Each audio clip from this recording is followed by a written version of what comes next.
talk about how can you fix this problem or know how you can do that on your Skull Planner app. So all you have to do, so you just click here on settings here. When you just click here on settings, so then it's going to take you to this list here. It's going to show for you like this. Then you go down, just keep going down, click here on apps here. When you just click on apps, it's going to take you to this list. It's going to show for you like this, and here you're looking for Skull Planner app, or just click on search. So then here add Skull Planner app, or just add here, or just add here Planner app. It's going to show for you like this. Now here Skull Planner app, just click on it.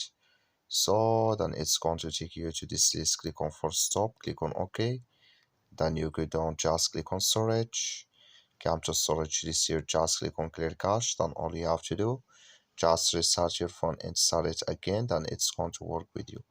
That's all you have to do. Thank you for watching. Don't forget to support us by like and subscribe.